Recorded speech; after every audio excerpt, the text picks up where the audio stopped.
how much is it about giving yourself time, right? That taking a year to decide the next move, because and how much is that pertinent to really make sure that you made a sound move and get yourself ready for it? Because oftentimes I feel that people want us to be like, oh, you just know.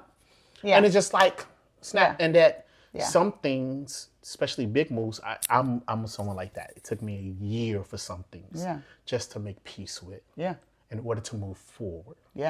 And so you want to I think it takes longer than most people realize, but I also think it depends on the person and the shift you're making, right? I think the beauty in what I saw the beauty in coaching to be, which is where I decided I wanted to be that for other people, was creating the space to reflect and have time to actually think about what might be, right? And I talk a lot about there's the inner and the outer work, right?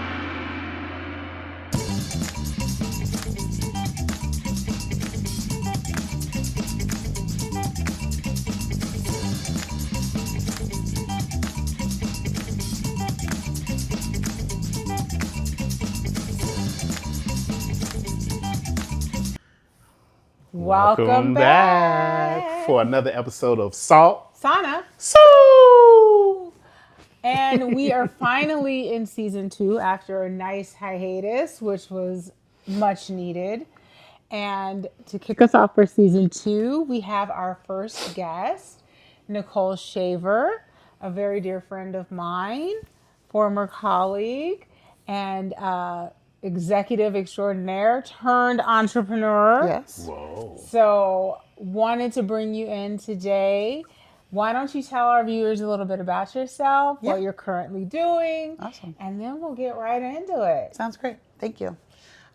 So I was lucky enough to work with Donna. I was looking last night over 10 years, which was crazy in my corporate life. So my background is accounting. I'm a CPA by background, technical background. And I spent the better part of my career, almost 20 years, in that corporate finance world, accounting world. I was able to be with the organization that Donna and I were at for a really long time and go through a ton of growth and evolution. And I grew myself through that. And the part of my job that I loved the most was the people side. So while I'm very much a type A left brain human, I'm a right brain person. I've always been very extroverted and social. And so I always kind of had in the back of my head that I might want to do something different someday, but I didn't really give myself the space to figure it out. And a couple of years ago, I went through a transition working with an executive leadership coach myself, where I actually took the time to think about what was serving me and what was fulfilling me and what was happening. And so that took me into leaving a really great company and a really great career, but moving into the entrepreneurial world, being able to flex and do a lot of different things, but to bring my financial expertise and leadership experience to being that person for others that my coach was for me, which is really exciting. I love it. And with that, we're going to pour some tea so that we can get the tea from Nicole. I got the tea. On executive wellness. Yes. Now that's and from a business coaching review. And today we've got a new flavor. So this is a new flavor that's coming out with Everly Tea. It is called Quiet Grove. Oh, I love that. So it will be available by February 1st. Small batch. So get it while you can. Amazing. And we sweetened it with, did we do honey or sugar on this? Just sugar on this one. We did a little bit of sugar. I love it. Thank you. It should be pretty mild with the sweetening. Thank you. So cheers. Yeah. Thank you. Thanks for having me. Thank you. Yes. All right. Now I grow this and made this Yes, blend. So this is my This baby is your you tasted. Okay. Be gentle. I'm fragile. Extra. Okay, so we got a ton of questions to go over because we wanted to really get the most out of our time. But as always, because I never can stick to plan, As if you've watched any of our last season, we all know Donna does not stick to plan. I'm going to ask one question to get us kicked off, and then we'll see where it takes us. Yes, we'll see where it takes us. That sounds great. Okay, I so love that. now you've mentioned working in the corporate environment. First, I would love to kind of know more around the change into being an entrepreneur. Like, so you had an executive coach. You tell me a little bit about that experience, and then what was your aha moment of I need to? Yeah. It's always easier to look back and see patterns than when you're in the middle of it, as we know, right?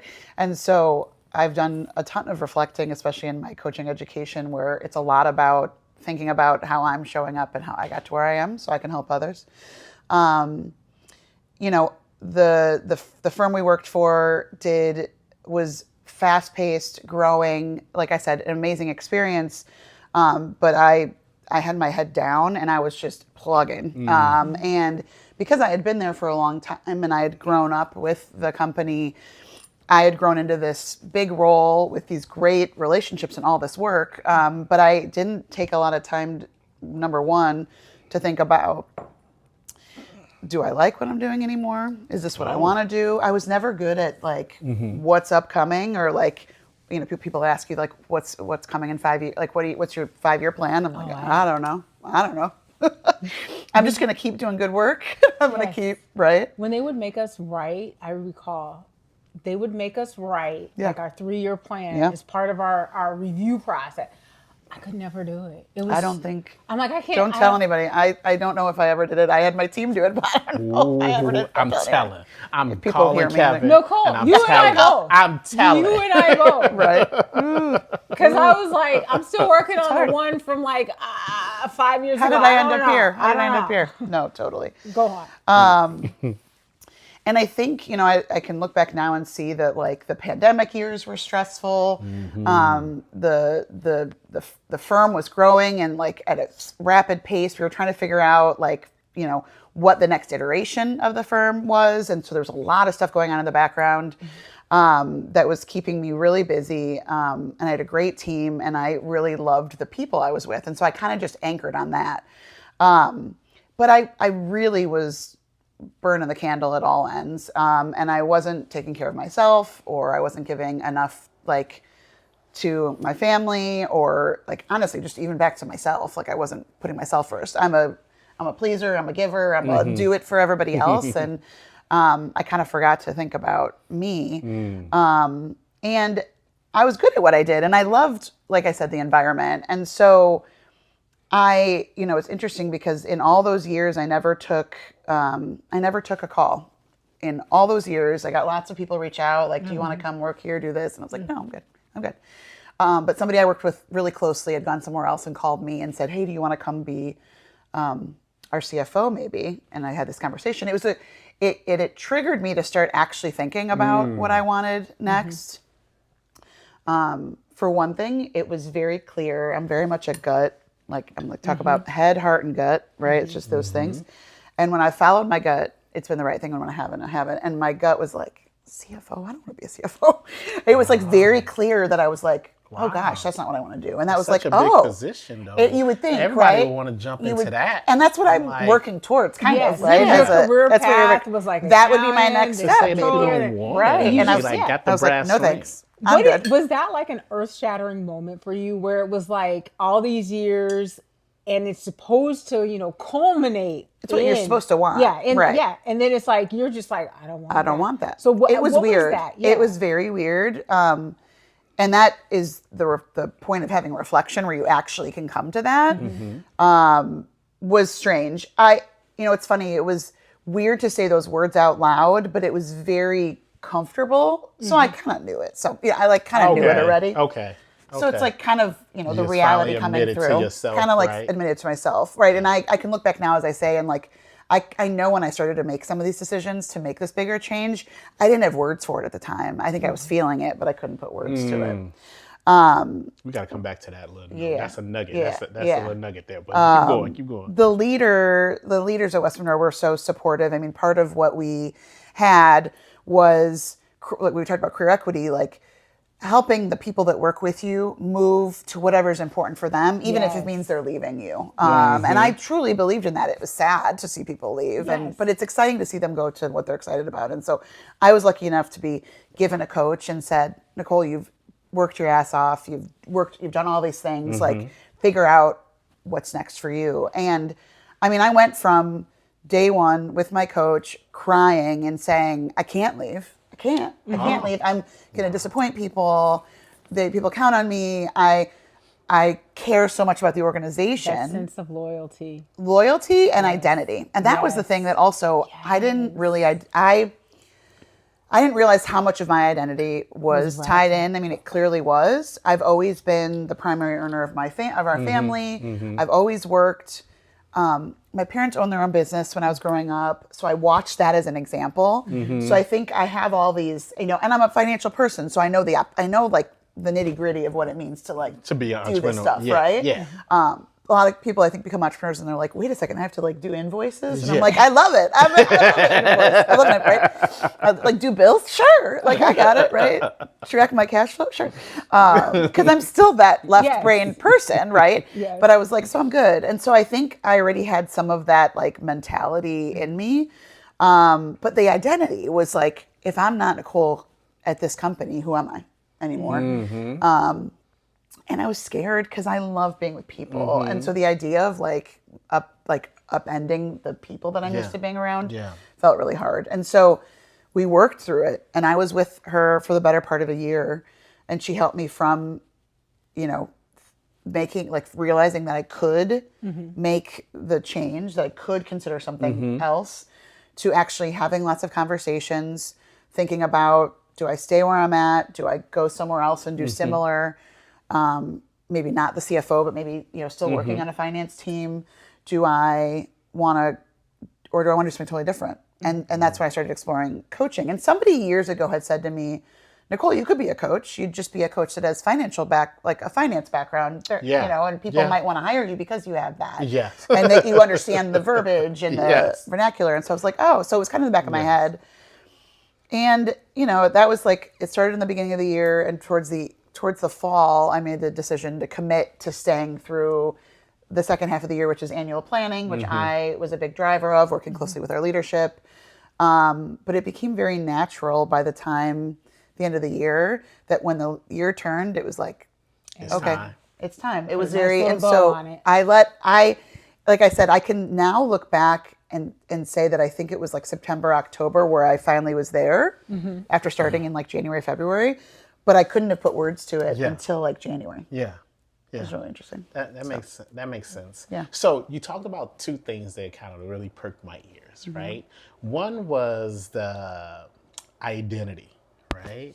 So one of the things that I got be involved with Donna was like, which I think was quite unaware, and probably still to this day, just how much, right, that firm crafted the identity, right? Being like a +1 into these rooms or whatever. A lot of times I try to just like get fade in the background because all of a sudden acronyms are flying around, and then so this and like it's a whole like, it was like, oh my God, I think I'm going to a cocktail party and now everybody's speaking German. Yeah, it's a whole nother world. Yeah. And then they engulf with it. And then they're going back like several years. And then people projecting. And then people complaining about what moves are supposed to do. Right. Even when they left the firm and still get back together, it's the same. Yeah. I was like, good Lord. And so me and a lot of the other male +1s, I'd be like, hey, you know what? Let's come over here. My husband and some of the others, like partners of people, would be like, we need a support group. Yes. And so I did an informal one. So it's like cut you guys off. No more talking about it. Yeah. So then it leads me into my second point that you made, which was it took you you worked with the coach for like a year. Was that part of, I guess my question ultimately I'm circling around is that how much is it about giving yourself time, right? That taking a year to decide the next move. Because and how much is that pertinent to really make sure that you made a sound move and get yourself ready for it? Because oftentimes I feel that people want us to be like, oh, you just know. Yeah. And it's just like snap. And that Yeah. Some things, especially big moves, I'm someone like that. It took me a year for some things just to make peace with in order to move forward. Yeah. And so you want to I think it takes longer than most people realize, but I also think it depends on the person and the shift you're making, right? I think the beauty in what I saw the beauty in coaching to be, which is where I decided I wanted to be that for other people, was creating the space to reflect and have time to actually think about what might be, right? And I talk a lot about there's the inner and the outer work, right?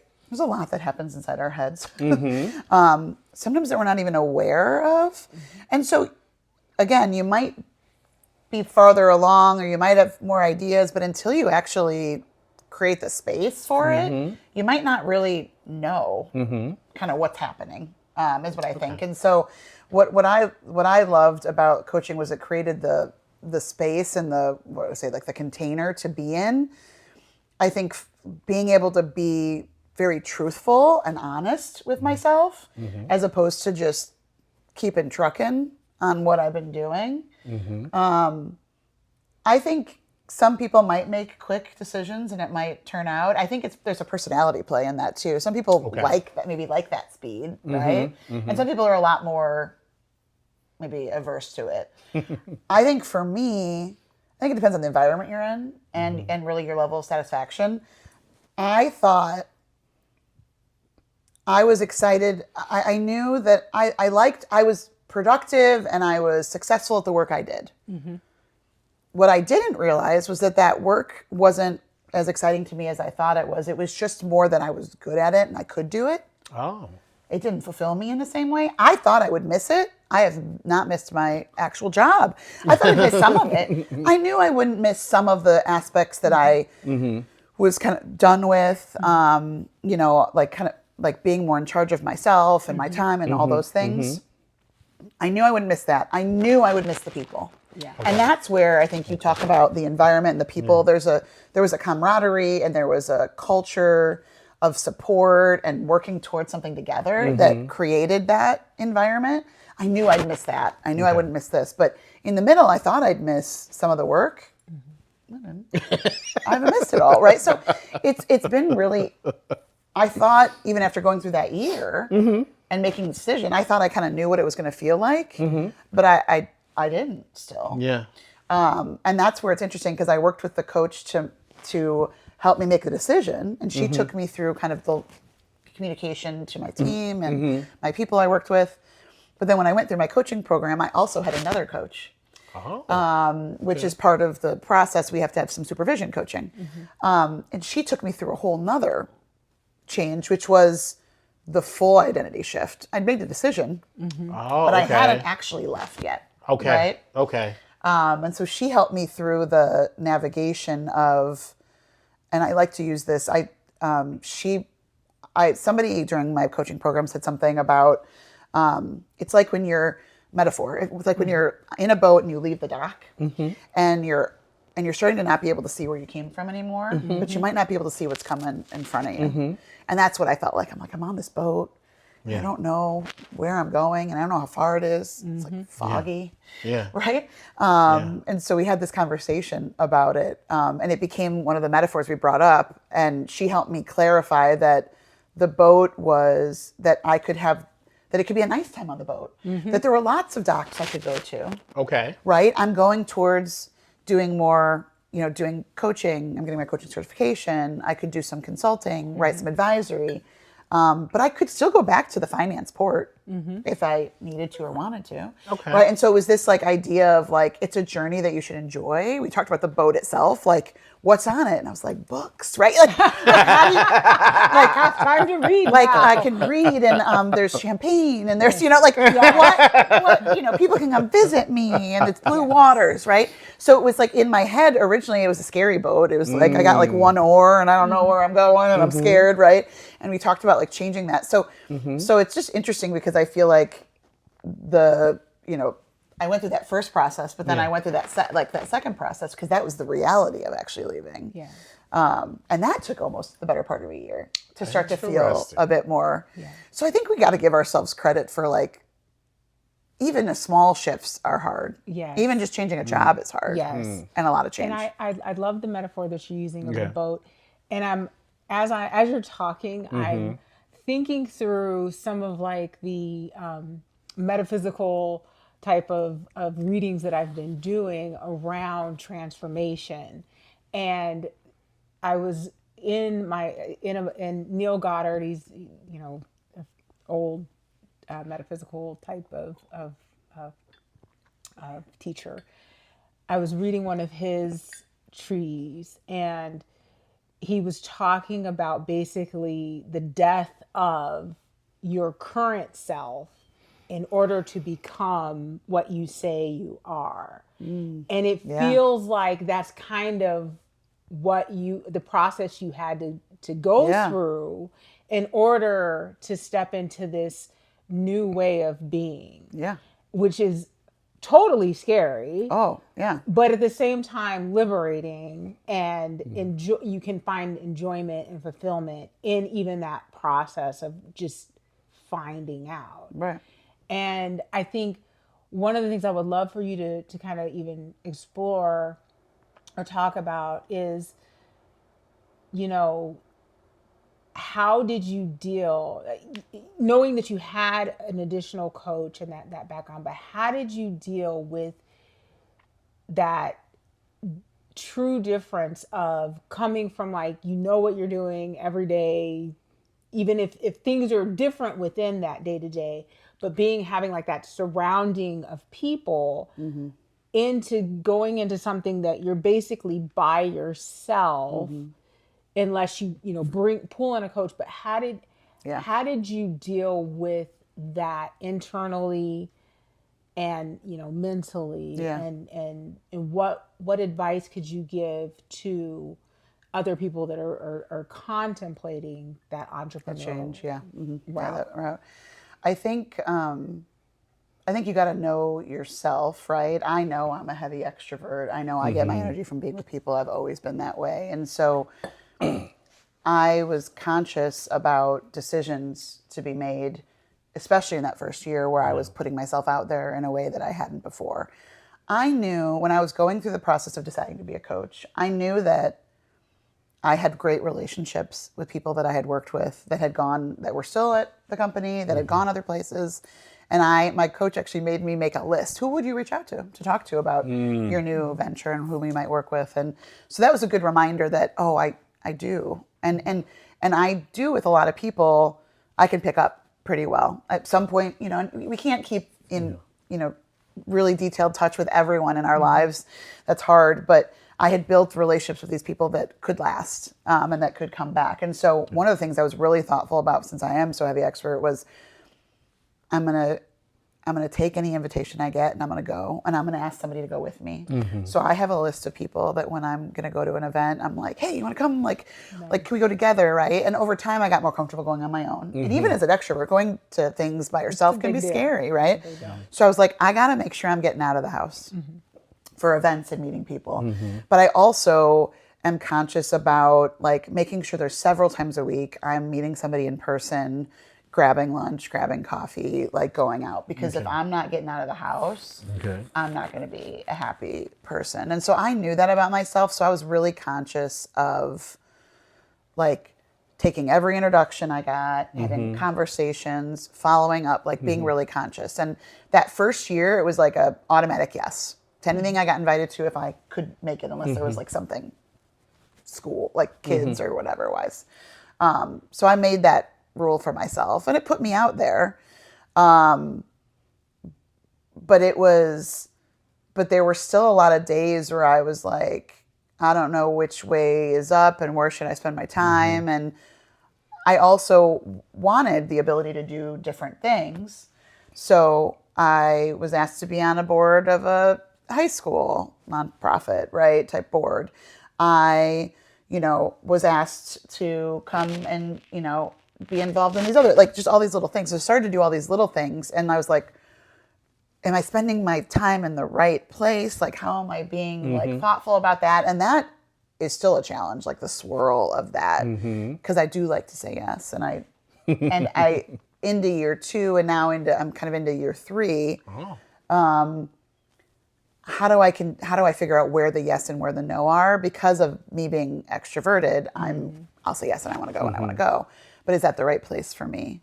I was lucky to go find some organizations that became really great places to learn and meet people, and had kind of both sides of networking, both people that were interesting and kind and community-based, but also content that was interesting. And sometimes it's hard to find both of those in a networking kind of setting.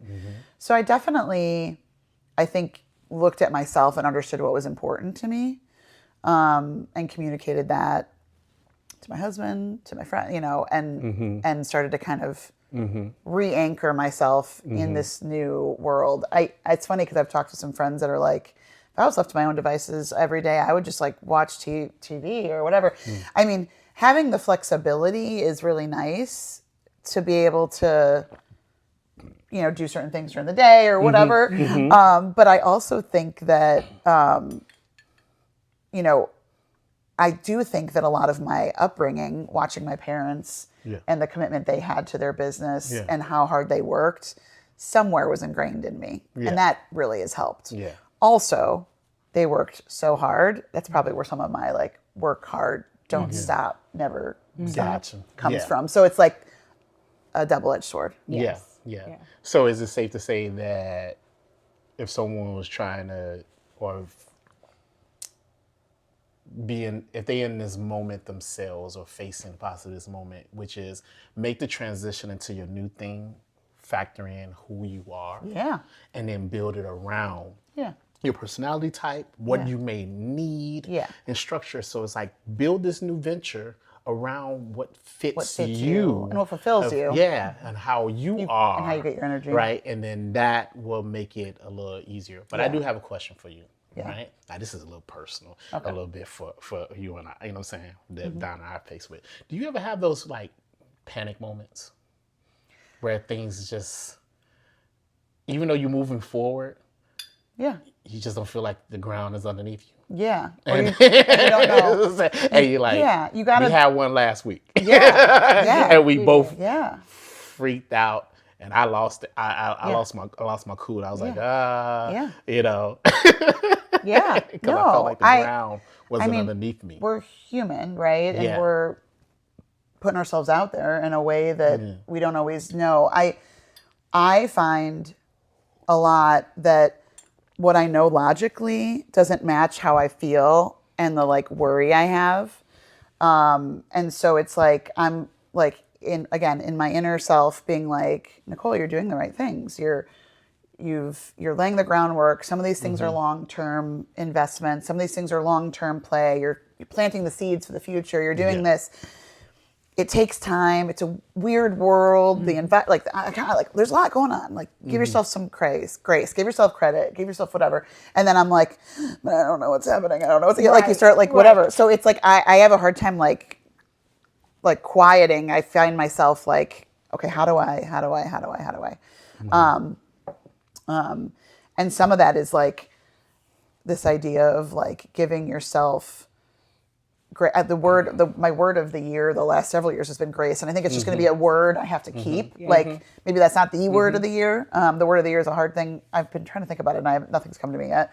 But I think grace in building something is so important because you're one person or you're two people, and you've got people you're bringing around in a team, or but ultimately then you become responsible for other people's. And right now I'm solo, but maybe someday I might have people I'm working with or a team. But I mean, I think that's totally life, right? Taking chances. And I remember very distinctly when I came to West Monroe, I had 2 jobs after college, and they were pretty quick. And I was so anxious about it. I was younger, right? But I was like, I'm not a person that jumps jobs, but I just didn't find the right place. And I was so scared to take the next role. I remember going down a floor at my old the office I was at the time, calling my best friend and crying and being like, how do I know? How do I know? How do I know? And she's like, you're not going to know, Nicole. Like, what is your body? Like, what do you say? What's your heart? What's saying? Like, what's your whatever saying? So, and that was switching from a finance job to a finance job when I didn't have a mortgage or kids or a family to take care of. And that was scary. So like, I think at different points in your life too, you've got different levels of responsibility and people depending on you. And I think it's totally normal to have that. We had it's like the smallest thing that like triggered it, of course. Well, it was the decision is big and whatever, but like the conversation was a small conversation, and then like we was talking about, we about to try to acquire another business. Okay. And so we in talking to the new landlord. I couldn't be a part of the phone conversation, the Zoom call, because I was at the dentist's office. So I'm catching up, whatever. And then she was like, well, I floated with her and say, hey, instead of leasing, would you be open to us buying a building? And she just, that phrase. You were like, buying a building? I was Have we talked about this? Yeah. I was like, we didn't. I was like, did we talk about this? And this? And that she was like, I'm doing it now. It's an idea. And she was like, she was just into like, I'm just exploring, weighing our options. But I was like, hold on, we did not quarterback this thing prior to you saying that. This thing in motion. Okay, how much is this building? Okay, cool. Right. All right, do we have the capital? Maybe. All right, so I was like, wait, hold on. But do I want to take on this building in a whole nother community? I don't even know. I'm like, oh my God, I'm thinking about 10 years. My brain started just like going off. Racing. I was like, okay, what if the tenants in there, if we get this building, they don't want to continue on, how do we deal with this big ass building and like with the town, like be a dying town? I just started looking. All the things. Yes. Yeah. Right? And then she started, and then I triggered her. And she she was mad at me. She was like, I'm trying to deal with now. And I finally after like a good 7 minutes, close to 10 minutes. 30 minutes, Nicole. I finally admitted, I said, I'm just scared. Yeah. I finally just told her, I was like, I'm scared. I don't feel like my footing is underneath me right now. Mm-hmm. And you're moving in some ways that I'm like, I'm down for this ride. I'm not saying I want to jump off this ship. Right. I'm just scared because I don't feel like my footing and I have my mind wrapped around this possibility. Yeah. It may never even come. She was trying to let me know, like, it may not even come to fruition. This is just a conversation. I said, but the only thing about where I was like, right? But she say, oh, it's just a conversation. Conversations get me into a whole bunch of stuff. We on this ride that we on now because it's just a conversation. I'm being attacked right now. You know? Yes. She just run down and she's like, hey. She's like, I got it. I'm about my business, right? Excited, right? She was like, we can purchase. She's like, I saw right now there's a mid spot for sale. And I'm trying to watch. I'm like watching animation. I'm like, wait, hold on, I'm watching cartoons. It's a Saturday. That's not where I'm in my pajamas. That's not where my you know what I'm saying? And it was that. And she's like, yeah. And next thing you know, we doing due diligence to my mind. I was like, how did I get here? So conversations are not just conversations. Yeah, yeah. This one may just be a conversation, but I don't know, right? This is another leading to like, but it's also just trying to work with another person in tandem. But I panicked. I lost my cool, and it wasn't until actually emotionally I said, "Hey, I'm just scared because I don't feel like I am in control." Mm-hmm.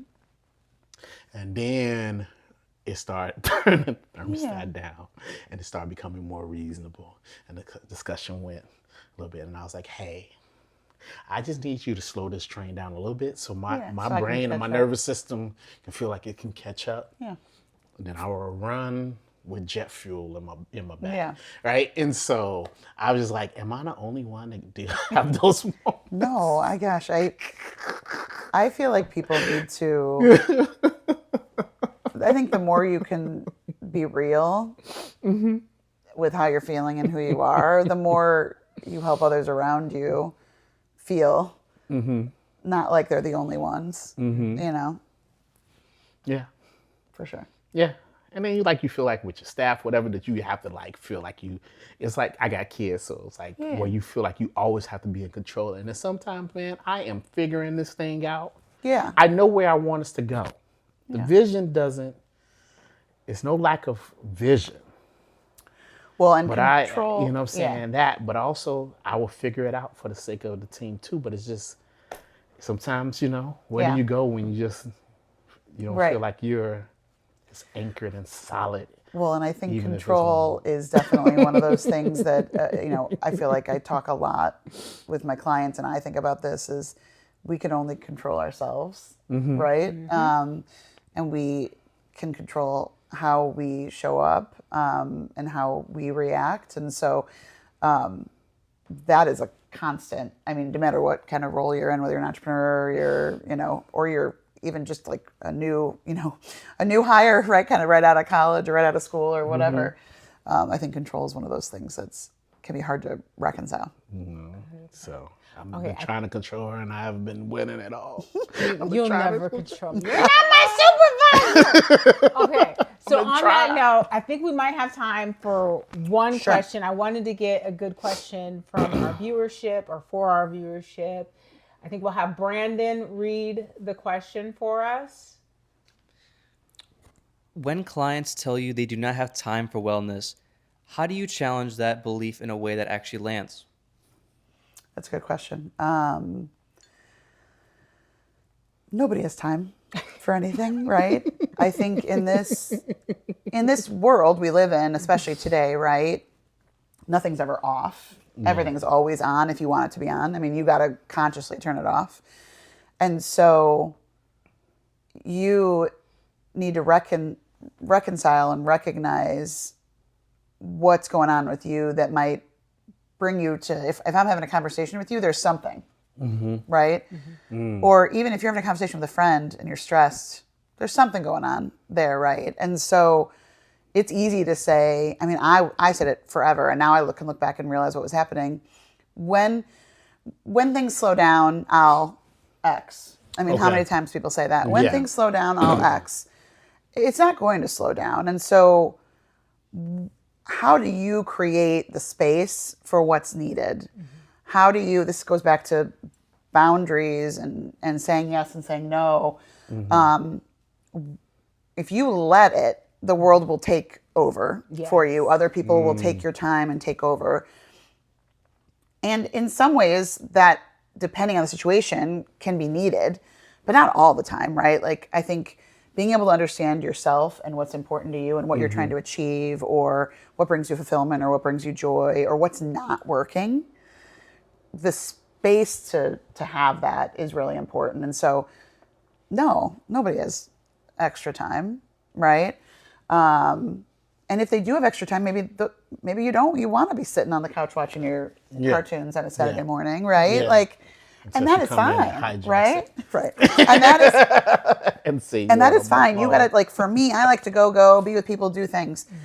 If you're the opposite of me, like, you need that time by yourself, right? And so, how do you create the space? And I think when I'm working with my clients, part of it is space to have awareness of what's working and what's not working. And if there's decisions to be made, or if there's shifts to be had, back to that inner outer work, like, how am I changing the narrative that's happening inside my head? How am I nicer to myself and give myself grace? I'm not getting along with my coworker. How am I doing? What's the pattern? There's just, it's hard to come to that recognition without, like, being able to, like, take a little step back. Because when you're right in front of it, it's really hard. And so I think you're going to stay in similar kind of patterns if you don't figure out where and how to make those. Now, granted, there's going to be times of life that go in and out of it. There's no perfect, but I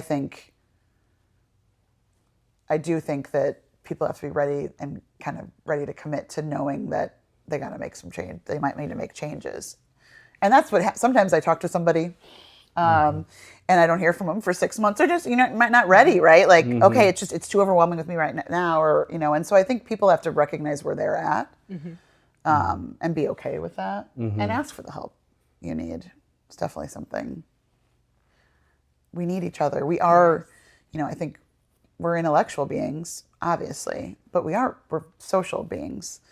And so how do we get what we need emotionally as well as mentally. Yeah. I love it. I love it. So for that, thank you, Nicole, Thank for joining you. us. Thank you for making our first I'm season excited to 2 be here. Thank you. episode. Yes, thank you. Like, I think this was needed, especially at the beginning of the year, Yeah. with people making changes, making plans, getting their vision boards together. Yeah. This was a great conversation. Yeah, no, Can't it's wait till we great. post it. Thank you. Yes, Happy New Year and Happy New Year. Yeah. 2026. Let's do it. Can't even believe It's that crazy. sounds- Yes. Just- We in the future. We're in the future. Remember as a kid, we was like the Jetson That's and what all I that was- stuff. I always am and like, it was like why- 2026. why aren't we We'll have be flying like, cars? yeah, It be is like flying levitating. cars. And it was like, Where we is it? here. Yeah, and I always think about And like it what wasn't happened to nothing that the we thought Earth it that the was. buildings Yes. are up in the sky, like all the questions. Yeah. Well, okay. So fan theory. Okay, fan theory is and that Jetson. Jetsons and Flintstones happen at the same time period. The rich people are the ones that live in the sky. Really? And everybody else is basically like cave people down on Earth. That's crazy. But it's I hadn't happening heard at that. the same time. That's one of the fan theories. Pretty That's sure it's out there on interesting. Reddit. Okay, I'm gonna. I get I'm get gonna- sucked into the Reddit holes Oh, yeah. all the time. Okay, I gotta look that one Yeah. up. That's interesting. Yeah, but they're supposed to be happening at the same time. I need to watch. That's sad. That sounds sad. If that's the case. 'Cause I don't know really, how to reconcile it's a that. state of affairs. Like, I don't know how to really? reconcile that. You're going to literally be cave people where Yeah. you wear just But, like a but they sheet. had like everything, but it was just caves or rocks. He involved. stopped his car with his feet. Well, Sure. Come on now. That's hard times. they It's hard wanted living. to live I was stopping in, my car with my feet. in in harmony No with, shoes. No with shoes. with the earth. And, Oh, and you gonna so- spin it that way? yeah. Okay. So it was one of One those, with the earth. Yeah, Yeah. they were one with the earth. Now you live that. Yeah. No, I would have been like Judy. See, I'm that's Judy. You've been Judy. I'm Judy. I'm up there, man. I'm up there, flying around. Give me a new car. See, that's what you tell people that get comfortable with their situation. You just one with mean, the they were earth. happy. I know you don't have shoes, but you're just getting one I with would the now. earth. I would say I would rather the food I don't because know. it had I the don't big know. dino bones, the Dino ribs. bones and ribs. I would totally go for that over the food replicator thing. Yeah, the the, Jetsons like, had. like space Yeah. food. Yeah. Yeah. I need to watch the Flintstones You know and what? Jetsons again. You know, man. on that note, we're going to end that way. Because you know what I'm saying? This is totally having to be a Donna special with you. This is what I live for. This is just great. how. That's great. Yeah. All right. Well, thank you again Like- for tuning in for So. Sauna. So. Thanks for tuning in to Salt, Sauna, Soul, where wellness meets wisdom, one episode at a time. If you found today's conversation inspiring, helpful, or just plain soul-soothing, we'd love it if you'd share it with someone who could use a little more calm, clarity, or community in their life. You can listen and subscribe on Spotify, Apple Podcasts, Amazon Music, or watch the full experience on YouTube. Just search Salt, Sauna, Soul and hit that follow or subscribe button. It helps more than you know. Got a wellness tip, question, or a story of transformation? We'd love to hear from you. Drop us a comment on YouTube or leave us a review wherever you're listening. It keeps the conversation going. This podcast has been powered by Halo Heat Sauna Studios, where touchless wellness meets total restoration. Learn more or book your next session at haloheatsaunastudios.com. Until next time, breathe deep, stay warm, and keep nurturing your soul.